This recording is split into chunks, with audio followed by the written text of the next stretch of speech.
Well, we have a little bit of a delay. We're still waiting on Dr. Sudipta Roy to come into the hall. He's here.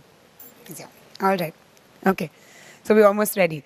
It's time for me to introduce our next speaker who will be talking about biomarkers in lung cancer. Please, ladies and gentlemen, join me in welcoming Dr. Sudipta Roy, leading and eminent pathologist with many organizations in Kolkata. And may I please request Dr. Aparna to felicitate Dr. Sudipta Roy.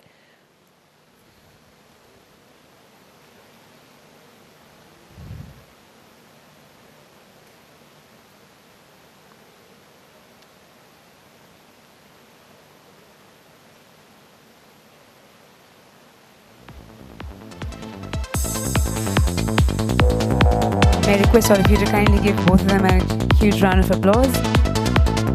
Thank you for being with us, Dr. Roy. All yours,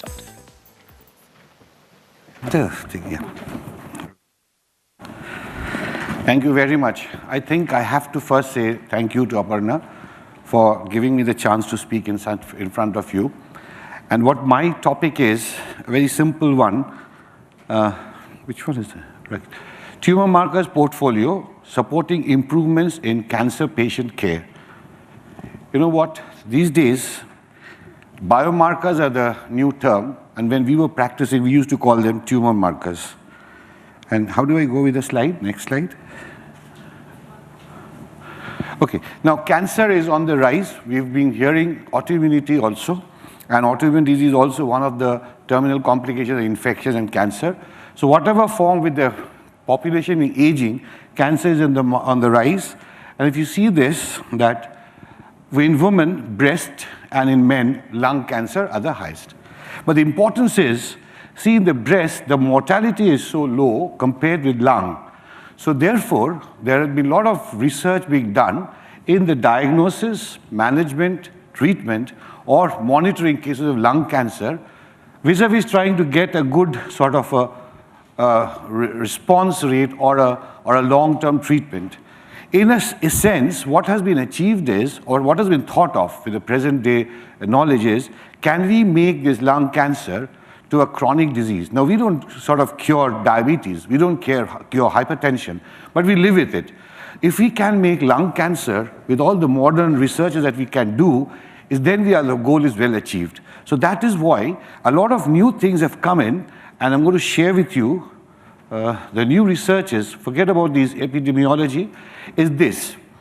At the same time, I must have to share with all of you that we are a breed of practicing pathologists, and with all the molecular and genetics coming out, we will lose our sort of a status in the society. And with automation, as we've heard from Dr. Rani, is where do we stand? This is where I feel is our role is. See, for the diagnosis of cancer, you have to have the anatomy, so the tissue diagnosis to be confirmed, and unless we do that, we really don't know where we're going. Though I know my molecular colleagues would like to say that doing a molecular study can alleviate a lot of tissue things, but whatever we said, the tissue is the issue. With modern day management of cancers, lung cancer especially, getting adequate tissue is the issue. So you really don't get a resected specimen. You get true cuts or you get a fine needle aspiration cell blocks.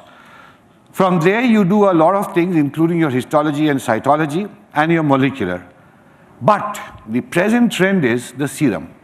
The serum is actually being available, and less of research has been done to make utilization of the serum for helping in management of the patient, monitoring the disease or stratification of the disease, and whatever we do for the cancer patients, disease-free progression and all this. Now this is where we're going to stress for the entire 25 minutes. In serum, let me take you what is happening in 2015. Two things are happening. If you take the basic biology of cancer, whenever there is a proliferation of these tumors, you would expect that there is lysis, there is apoptosis, there is necrosis. So some amount of this tumor DNA would be in the serum. Similarly, some amount of the shed products, proteins, will also be in the serum. This is very basic biology. Now there is a fantastic, robust research group in US calling cell-free DNA. What is it? You take the serum, you take it out, all the cells are out, and the DNA in suspension, if you know a BRCA1, And then if you see the BRCA1 in that family history, the same mutation, then you can predict that this lady is going to have a breast cancer, Angelina Jolie. But the problem is the DNA amount in the serum is very minuscule. So we have to wait for years together to amplify that DNA for a diagnosis. But not the serum, you have volumes of it. So can we have the biomarkers or the tumor markers in lung cancer for the diagnosis, help in the diagnosis, because you don't have adequate tissue to at times give a proper subclassification.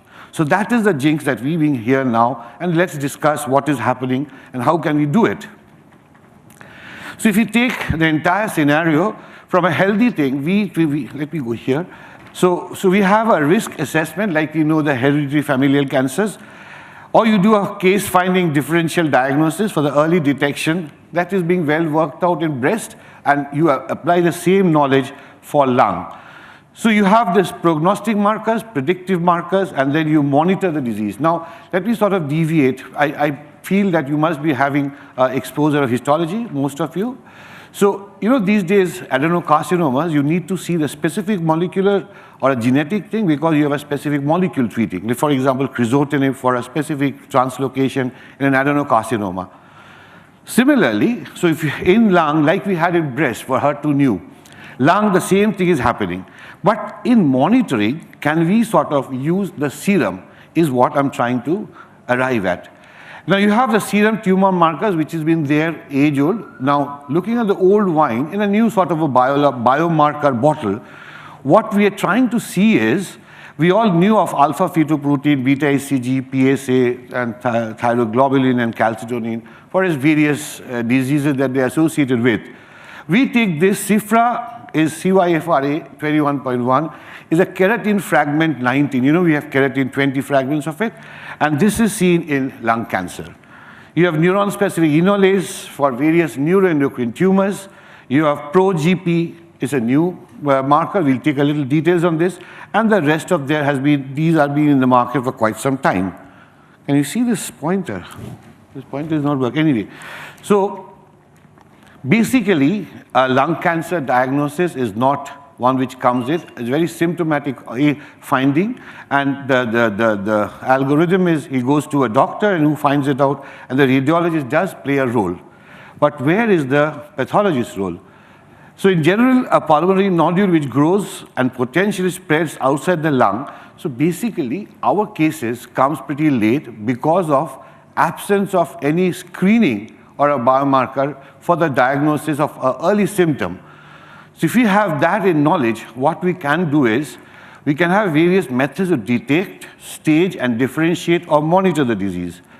And what is being done is, basically first is your physical examination and the usual laboratory test, sputum cytology. You all would believe that we are not very much helpful in the diagnosis of sputum cytology. Bone scan is an advanced stage. Chest X-ray usual, and this is where we start to have the tissue, whether you do a FNAC or you do a true cut biopsy. And then most of the tissue is also being triaged for your molecular, but is where we need to do something more. And what is it?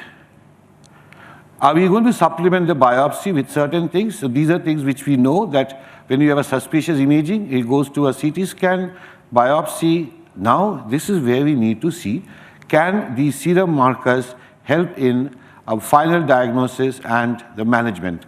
So if you see the lung cancer, we basically divide, though I don't agree with this classification of non-small cell versus a small cell, because a small cell is never small and a non-small cell is never large.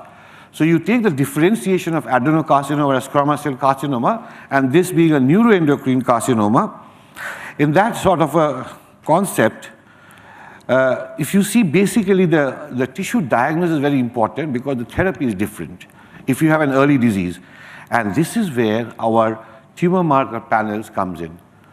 So colleagues, what I want to stress is in our daily practice, when there's a suspicion of lung cancer, being the mortality being very high, it would be right to add CEA, NSE, CYFRA, CIFRA 21.1, squamous cell carcinoma antigen, not all of these, but based on your initial diagnosis on your cytology or your TrueCut, you can choose which one to choose.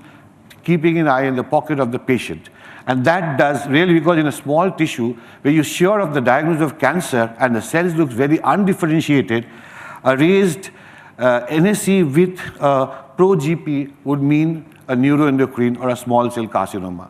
So this is what I'm going to stress. Can we develop an algorithm of the tumor markers for trying to stratify or diagnose a case? And similarly, when the patient is not responding, we also know in cases of PSA, if you're treating for prostate cancer, your PSA level doesn't go, you feel that it's not responding, or it's a high grade, or it's a neuroendocrine type. So almost similar sort of thing can happen here. So the utility of these serum tumor markers or biomarkers now would be a patient not responding to proof case of non-small cell, say squamous cell carcinoma. We all know that during the follow-up, these patients, these cases can revert to a different histology.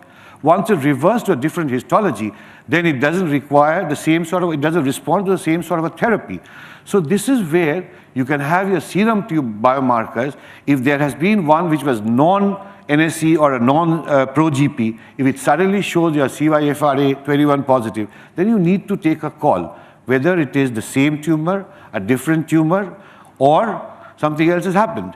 So the monitoring of the disease, patient management, tumor markers being very accessible, the serum is very accessible, not very expensive, can be very helpful. So this is what I was trying to say. If you have a non-small cell carcinoma and you have a suddenly increased NSE, you need to see that whether the patient is going for a switch to other therapy for a possible neuroendocrine or small cell carcinoma. Similarly, in a small cell carcinoma, you can see a sudden increase in CEA, which is a marker, it's an oncofetal protein, which is a marker for adenocarcinoma or a non-small cell carcinoma. You need to take a change in the therapy. Therefore, in a sense, that there is definitely a role in doing the serum tumor markers in the lung cancer setup, which we've always practiced in prostate. We've practiced in the gonadal tumors of alpha and liver alpha-fetoprotein. We need to extend the same knowledge in the lung, because this is one of the highest killers of cancer, and therefore early detection, early change, early prediction in the biology would be helpful for the patient monitoring, because the treatment is getting changed, the attitude of treatment is changed. Only us, laboratory, should also have an attitude of changing ourselves to the tumor markers, which we have been anyway doing for other cancers. Needless to say that when the patient comes in a very late stage, the response or the effective therapy is not there. So we need to pick up in the early stage, because the mortality in the late stage is almost very bad, very gloomy, as we've seen the demographic profile. So can we diagnose at this point? So just to give you the statistics, small cell lung cancer is around about 1/5 of the cases, and the rest is non-small cell, whether it's squamous or it's adeno, and the treatment of both is totally different. Each is different. So it's important not only for histology, also for monitoring. So you have to have a necessary therapeutic stratification, and also assessing the chemo and the radiotherapy versus surgery. That's what my clinical colleagues does it. But once they try to do a chemotherapy regimen, we need to be there with them to stratify and then to sort of help them in the response. And this is what is basically being brought out in these figures, saying that for a large cell undifferentiated, we really don't have a marker now. But for a small cell, for a squamous cell, for an adenocarcinoma, we need to have markers. And the 5 that I've listed are helpful in a routine practice. And it's done in a routine lab. It's nothing big. Only thing is you can be a part, and the practicing pathologist can help in the patient management. So challenges in the diagnosis of lung cancer, we all know, a small pulmonary nodule where the tissue is the main issue. So a good histology is important, but let me be very clear, I've been practicing this for the last 25 years, and not always do you have an adequate tissue, neither do you have a right sort of a diagnosis, even if you have an adequate tissue, because the tumor biology does not really always behave in the way that you anticipate. So there are a lot of new things happening every day. So what I always felt is we need to add to the histology these serum tumor markers. Like as we've done for prostate, we've done for liver cancers, and we've also doing for the germ cell tumors. So what are the sensible tumor markers? CEA, NSE, CYFRA 21.2, and the new one is progastrin. and squamous cell carcinoma antigen. CYFRA 21.1, as I said, is a keratin 19 fragment, which is not tissue specific. It really doesn't say that it's a squamous cell carcinoma. It can happen in other carcinomas also. But the quantum is what tells you the amount of tumor, the volume of tumor, and that is why you can sort of calibrate the response to treatment. That is what this slide all says about. So, is there an algorithm? We'll try to come to an algorithm. So these are the things which I've been saying, but here I should sort of mention that NSE, neuron-specific enolase, though the word is specific, I can tell you that with all our experience, and I see a lot of senior people out here, that is perhaps the most non-specific thing. But given the right sort of a scenario with a combination of other diagnostic modalities, NSE can be of help in the patient management. But the new thing is progastrin releasing peptide. You know, gastrin being a small molecule of the neuroendocrine system, and the precursor molecule is helpful because it's stable, it's assayable. So the chemistry of it helps to make a diagnosis in an automated platform, and this is the new thing which has come up for the diagnosis of small cell lung cancer or a neuroendocrine carcinoma. If you combine with the progastrin releasing peptide along with NSE, then combination-wise, this becomes a very important marker. If you combine the third of CYFRA 21.1, then for by and large, for the 85% of lung cancer, it would be enough to stratify, to monitor, and to help in the treatment management of the patient. So therefore, only a combination gives a clear picture of the status of lung cancer. So that is basically the carrier message. You try to do all the three together, or you have to sort of impress on your clinician that this is now available, and a non-invasive procedure, we can help you out. So it helps along with the diagnosis when you really don't have the tissue. It helps for stratification of therapy. It also helps to assess response. Cytokeratin, CYFRA 21.1, this is the basic biology, is available in any textbook. It's seen in, because as I said, it is not a disease-specific marker. It can be seen in non-small cell lung cancer and other cancers like the hepatic cancers and the other areas of metastasis. But important is you have a chest X-ray which has got a positive sort of a shadow. You have a diagnosis of malignancy, you only don't know what is the type of malignancy. Now, if you have the other markers, it helps to type it off. Therefore, it helps not for the diagnosis, it helps for the management. That is the carrier message, this CYFRA 21.1. So the basic biology, pathophysiology is frequent release into the bloodstream from non-small cell lung cancer patient. It helps with a high probability of diagnosis along with the other markers. It helps in the monitoring, it helps in the prognosis, because it really can predict the therapy response. Neuron-specific enolase, forget about all these properties, biochemistry. Again, it was diagnosed that it would be seen in the small cell lung cancer, but being of a neuroendocrine origin, it is seen in other cases like neuroblastomas, apodomas, and all the other neuroendocrine neoplasms of the GIT. So it is that wise a very non-specific. It's not an NS neuron-specific, it's non-specific, but as I said, if you use it in the right sort of a rationale, it has got a high degree of utility. So the pathophysiology of it is its high concentration. The concentration of it is very important, primarily in the neurons and neuroendocrine tissues. So it's not very specific for the lung. It helps in the diagnosis along with the other tumor markers. It helps in the monitoring also along with the tumor markers. So neuron-specific enolase alone, the carrier message alone is not very good, but combination with CYFRA and the progastrin releasing peptide, it has a lot of meaning. And I'll show you the algorithm for that. So it's increased all other non-malignant cases also. This is what we go to stress, a new marker which has come up in the market. I don't know whether it's available in the Indian market or not. A lot of trials being available. And so the situation is when the histology is unknown, your pro-GP, the frequency of occurrence, you see this before therapy when all these things are high, then if you don't know the histology, then you can't really help it out. But if it is pro-GP alone, with NSE, then you are more towards an undifferentiated carcinoma, towards a neuroendocrine. But if all of them are there, then it's a really undifferentiated or more of a stem cell or immature cell malignancy or the large cell undifferentiated cancer. Now, the non-small cell lung cancer, which is approximately 75% of the cases, you see you have an increase in CYFRA 21.1 along with ProGP. So ProGP, therefore, in your planning becomes a very important marker for a small cell cancer. ProGP is the marker for small cell ProGP with NSE, but in an undifferentiated situation, ProGP helps it out.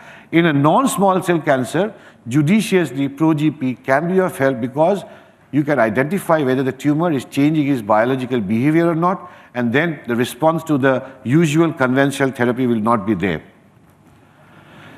So what is its pathophysiology? It's a significant and a stronger release in small cell lung cancer as compared to normal tissues, so therefore it's more of a tumor specific rather than seen in the benign things. The diagnosis, ProGP is significantly higher in small cell lung cancer as compared to other cancer types and has the highest sensitivity to small cell lung cancer as compared. So therefore one is not a tumor specific, the other is very tumor specific. And that is why I stress a combination helps in the patient management. So ProGP levels indicate the patient's response to therapy and disease progression or remission. Patient monitoring. Prognosis-wise, elevated ProGP in a small cell lung cancer patient after therapy is an independent prognostic factor predicting survival. That is why you need to do a bone scan and others. In spite of therapy, your lung volume is not reduced and the level is not reduced, which means therefore you need to have a baseline ProGP level, and every course after the chemotherapy of first, you need to see whether it's responding. Then you can continue the second and third. If you plan for 6, then again see the response. Because these are not very expensive and it's available always. These are just cartoons to show the exact, the papers which quoted the utility of ProGP. And this is the algorithm which has now come up mostly from the German group, where they say that if you spend a little more time over here, that if you have SCC, the squamous cell carcinoma antigen, more than 2 nanograms, then you are dealing with a non-small cell carcinoma or a squamous cell carcinoma. But what if it is less than 2 nanogram? Then you need to see the ProGP level and the NSE level. And then you stratify diseases based on your ProGP and NSE level. Presumption is that the patient has been suspected case of cancer, just not on a population screening. It's based on a clinical suspicion, as I showed in the first slide. Once there's a symptom, clinical suspicion, or a high index of suspicion, then these markers with the right sort of attitude and the right measurement assays would help you to stratify the cases and help the patient disease monitoring. So this is where the cutoffs are. ProGP is less than 100 in a case where your SCC or the squamous cell antigen is less than 2, then you need to see the CYFRA level. If it is ProGP is more than 150 and NSE is more than 35, then you are dealing definitely with a small cell lung cancer. So there's a huge positive predictive value for the 20% of cases that happens. For the rest, 80% of the cases, they're also helpful along with other markers. That is perhaps the carrier message. These are the graphs to show the actual, the papers that what happened to the responders. You obviously see the responders. There was a decrease in the level, but the non-responder, there was no decrease in the levels. So these are just no more theoretical possibilities or in the research level. It really is been proved that they can have a clinical utility. So ProGP displays the course of the disease during therapy and can help in choosing the optimal therapy. Similar for small cell lung cancer, we'll skip this. So these are all experiments being carried out to show that ProGP, NSE, CYFRA 21.1 can be used in a clinical setting to monitor, to see the efficacy of therapy, and also for prognostication for various types of lung cancer, excepting perhaps the caveat is large cell undifferentiated cancers. Now, do we have an international recommendation? If you take the ASCO or the American Society of Clinical Oncology, they say no. But if you take the NACB, the National Academy of Clinical Biochemistry, who has been doing a lot of work, they say yes for all, excepting they are not very sure on prognosis. Other than ProGP or the others can be helpful in stratification or monitoring, seeing the response to therapy, but not to prognosis. That's the limitation. But the rest, if you see by the National Academy of Clinical Biochemistry, so it's just not another exercise that you're trying to do. It's being validated by various reports and publications and journals. What we need to do is, we need to do it in our country, because in our country also, lung cancer is on the rise and with a high degree of mortality. But the hopeful situation is we have now molecules which are treating those specific type of histology. We need to see the response, and then the dream which says that lung cancer can be made chronic, like your diabetes and your hypertension, can be achieved. So this is what I was trying to say, your basic markers. Sorry. Where do I go? How do I go? Okay, we forget about it. How do I go for the previous slide? I don't know. Anyway, we take this. So the guidelines for tumor markers in lung cancer is depending on histology or on inoperable. So each and every situation is a personalized sort of thing. So you forget about the international guidelines. You have to use it for the independent individual patient. So it's a personalized sort of approach that you need to see. Basic thing is, have your diagnosis. If you don't still make a diagnosis of cancer of the lung based on radiology, based on CT, based on your cytology. Then if you see the tumor markers, then you can plan for the therapy and for the monitoring. So these are the guidelines being given, and you need to follow them. Okay? So we go for the... So these are the 5 guidelines. So what I'm trying to carry on is that this is a tumor marker history in a biomarker panel. We have been successful in various other cancers. Lung being the most devastating of the cancers of the present day knowledge, a lot of information is coming in. The geneticists have taken our own platform. Histopathology still remains the cornerstone, but those geneticists feel that they're going to take that also. But my colleagues of practicing pathologists, I would say that here is where we can chip in and we can all do a lot of good for the cancer patients. Thank you.